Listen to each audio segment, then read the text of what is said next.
Hey guys. I don't know where you guys are at right now with God. You may feel far away from Him. You may not feel motivated to go to church, open your Bible, or even to pray. You may feel like everything that you do, everything that you are, is hopeless. I'm here to remind you that it's completely normal to feel these things from time to time and that you aren't alone. You aren't the only one experiencing them. So since this is a primarily Catholic YouTube channel, I wanted to tell you about two different saints who I found who struggled with some sort of darkness, inner turmoil inside of them, whether that be psychological, emotional, or spiritual darkness. I hope that these stories can give you hope, that there's still hope for yourself too, and that you can still accomplish great things in your life. Even if you aren't a Catholic, I still think that these stories about saints are important for you too, because these are historical examples of human resilience and they provide real world inspiration for how to navigate through darkness. Just as you would read about any other historical figure, these are real people who went through these real things, and I think anyone, Catholic or not, can learn something from them. So here we go. Sorry if you guys can see me looking up. I was at the library earlier. I just want to make sure I have a script for everything I say. So sorry if it sounds a bit robotic. I promise that these are my own words or research I found. But I just want to make sure that I give you guys the information very concretely. And you know me, like if I start speaking more free-flowing, I tend to stutter over my words a bit more, so that's why I want to use the script. Okay, so again, today we're just talking about saints who have struggled with mental, emotional, psychological traumas in their life, how they got through those traumas, and then hopefully that will give you guys some guidance for how you can get through the darkness going on in your life and make you feel not so alone. Okay guys, so the first saint, I'm totally going to butcher her name. I apologize. I tried to look up the pronunciation from 3 different YouTube videos and they all say something different. So it's French, so let me give it a shot. Saint Thérèse de Lisieux, I think is how you say it. If it's spelled Saint like Therese, Therese, de or of, and then Lisieux, I think is how you say it, is spelled Lisieux. So please correct me if I'm saying it incorrectly. I'm just gonna refer to her as Saint Thérèse. I think I'm saying that correctly. So she was a French nun. She was born on January 2nd, 1873, and she died on September 30th, 1897. I'm just going to give you a little bit of background about her first and then talk about her struggles and her despair that she went through. So she was called the Little Flower, and she was also best known for her little way of spirituality. So what that means is she believed that we don't need to do all these grand, humongous acts of heroism in order to be holy. She believed that we can do simple, small, everyday tasks such as just being kind to someone, giving someone a compliment, saying something nice to someone, or doing a hidden act of service in order to reach God. She did not believe that we needed to go above and beyond. Of course, she wasn't saying we couldn't go above and beyond, but she believed that we could still be holy and reach God through small acts of kindness. So I really like that message because I really struggle with that personally. I always feel like I need to be going above and beyond, doing these great things in order to be a holy person of God. And she reminds me that that's not always true. And if you ever feel like you're not doing enough in your life, I think this message is meant for you specifically. You don't need to find the cure to cancer. You don't need to be a martyr to earn God's love. Simply being kind to those around you and doing small acts of love will bring you a lot closer to God. Saint Thérèse de Lisieux, she experienced a lot of darkness when she was dying of tuberculosis. So during this time, I believe she died very young. I could be wrong. I didn't write this down, but I think Google said she died at 24. I could be wrong. Someone please correct me in the comments if I'm wrong. But during this time when she was dying of tuberculosis, she felt constant doubt about God. I think at one point she even was tempted to become an atheist. She also felt like it was hard and repetitive to pray the rosary. She also felt like she was no longer certain about God's existence or even the existence of heaven. I'm going to read you a quote from her autobiography. I get tired of the darkness all around me. The darkness itself seems to borrow from the sinners who live in it the gift of speech. I hear its mocking accents. It's all a dream, this talk of a heavenly country, of a God who made it all, who is to be your possession in eternity. All right, go on longing for death, but death will make nonsense of your hopes. It will only mean a night darker than ever, the night of mere non-existence. So even throughout all the darkness that Saint Thérèse felt, she did not give in to the temptation to become an atheist. She did not give in to the temptation to just be hopeless and believe that God doesn't exist. And she still chose to follow God despite the inner turmoil that she was feeling. In a letter to her sister, she also wrote, I am thankful to Jesus for making me walk in this darkness, where I have a very deep peace, and I will gladly pass the rest of my days in this dim underworld. I ask only that my darkness shall bring light to sinners. So instead of giving into her despair, like I was saying before, she never stopped praying. She acted, very important, she acted on her faith rather than her feelings at the time. So even though she felt like she didn't feel God's presence, she acted on her faith. She knew that God existed, and she continued praying to him despite her feelings. And she used her doubts and inner turmoil to have solidarity with sinners. She would also do small acts of kindness for her fellow sisters in Christ. She was good about making them laugh and telling jokes too. And she accepted if God wanted her to walk in spiritual darkness, and she chose to do it out of love for him, even though she was suffering. So I think the message to take away from this is, I know we hate to think about it, but sometimes suffering does serve a greater purpose. And Saint Therese may have suffered to bring others out of their pit of despair and to bring others closer to God. She reminds us that God is there throughout our pain. She teaches people that their actions are more important than their feelings. So like I said before, she acted on her faith rather than her feelings. So I think the message to take away from this too is, when you feel awful, it may feel tempting to give up, to resort to hopelessness, but despite how we feel, despite our feelings, we must actively choose God every day. And I think that's what shows true strength. So I really love her and her story. I actually just learned about her today. Like I said, I was in the library just researching her and this other saint. So here we go with the second one. Okay, so this is going to be the second and last person I talk about. So the second saint is Saint Dymphna. I think I'm saying that correctly. Saint Dymphna. It's spelled Dymphna. Again, please correct me if I'm wrong. So basically she is the patron saint of mental illness, mental health, and nervous disorders. To start off with her background, she was a 7th century Irish princess. So she goes way back. She was born to a devout Christian mother and a pagan father named Damon, who was an Irish chieftain. So when Dymphna was only 14, her mother unfortunately tragically passed away. And because Dymphna's father was so stricken in grief over the death of his wife, he became driven to find a new wife who looked exactly like his deceased queen, his deceased wife. So if you think you know where this is going, you do, and I know it's disgusting. But let me carry on. So Damon, Dymphna's father, demanded to marry his own daughter. Yes, you're hearing that correctly. So he wanted to marry his own daughter, Dymphna. Dymphna was so terrified that she fled Ireland completely.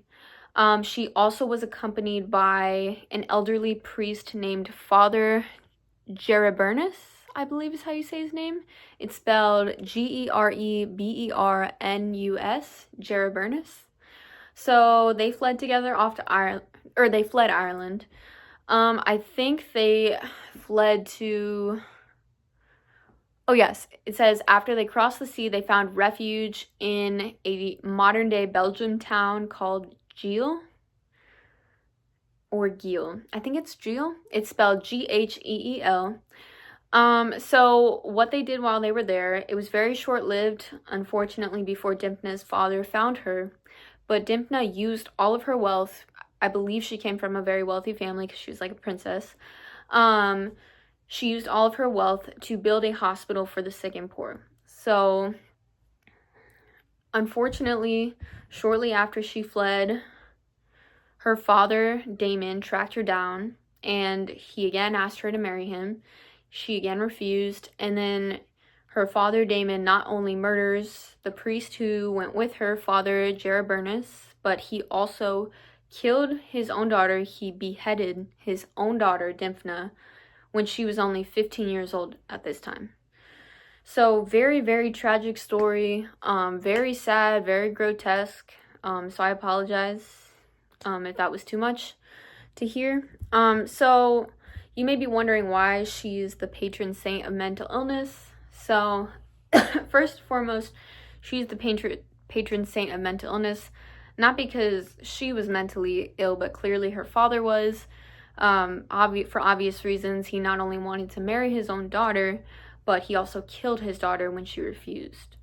So another reason, the main reason why she is known as the patron saint of mental illness, is because after her death, around 620 people who were suffering from various mental disorders chose the spot where Dymphna died to spend the night, and then miraculously the next morning they were all cured. So there's that story. All these people were cured who spent the night at the spot of her execution. So basically also after she was martyred, her burial site in Giel, I think, sorry if I'm mispronouncing the town, it became a common place of pilgrimage for people suffering from a variety of mental disorders, such as what we now know as severe depression and anxiety. Also, by the 13th century, there were so many pilgrims who were flocking to her burial site that the local church in that town could not even house them all. And then because of that, because they couldn't house them all, the townspeople of Giel opened up their homes and they adopted these patients with all these mental illnesses into their families. So this idea of housing people into their homes who have mental illness became known as the Giel model of care, which is still active today. Giel model of care is a psychiatric practice in Giel, Belgium, where people with mental illnesses live with volunteer host families rather than be in institutions, like mental institutions. So the Giel model of care helped with many things. First, it helped destigmatize people with mental illnesses, because instead of people being like locked away in psych wards, asylums, they were housed with local citizens, and they were treated as such, like local citizens. So the Giel model of care helped these people with mental illnesses. These people were called boarders, Boarders. And these boarders were not treated, like I said before, they were not treated like patients in a psych ward, but as people with full functioning lives. Boarders ate family meals, they did chores, they participated in town activities and festivals, and they were a part of their community. So the Giel model of care helped many people, and I love how it's still active today. So the reason why I'm talking about Saint Dymphna, her backstory, and why she's the patron saint of mental illness is I think we can learn a lot from her. First of all, she came from a very broken home. Not only did her mother tragically die when she was only 14, but her father had a severe psychological instability, which caused him to kill his own daughter. So I think her background with her crazy dad shows that we do not have to come from perfect backgrounds or perfect families to be holy or to feel like we have value as a person. I never think that we are defined by the brokenness of our family, and no matter where we come from, who we come from, God can still work his miracles in us. And I think a lot of people are held back by that. They think that, oh, I came from a broken home, so I'm broken. And I don't think that's true. I think that we can break the cycle, and we are not defined by the brokenness of our past. So second thing is, although we can obviously understand why Dymphna fled from her father due to his abusive demands, Dymphna still chose a hard route to flee from him. So that could not have been easy, and she still did not feel obligated to meet his demands. So it's obvious why she would not want to, but it still would not have been easy for her to flee, and she still did it anyway. So her story shows that it is not a sin to distance ourselves from abusive and unsafe situations and people, even if those people are our own family.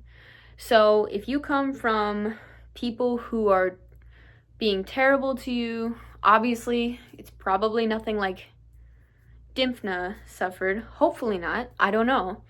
But you are not sinning if you choose to distance yourself from terrible people who are making the wrong choices, even if those people happen to be in your own family.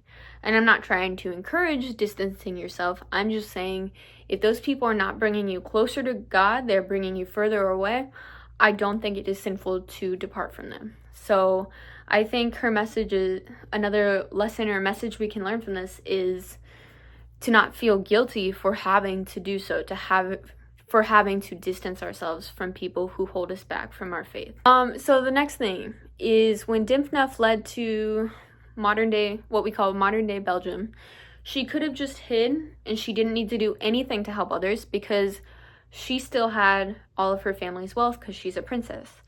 So she could have just laid low, just did whatever she wanted. But instead of doing that, she decided to help people. Even though she was in pain, she decided to use her wealth to build a hospital to care for sick and poor people.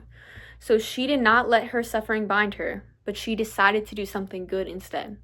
So I think the message from that is that we can use our own pain and suffering to empathize and help others too. And I think it's easier to empathize with those who have suffered when we have suffered ourselves. So we can use our suffering in order to help others. So thank you guys so much for joining me today. Again, I apologize for reading from my notes. I just feel like it's easier for me to read what I typed out rather than more free-flowing thoughts.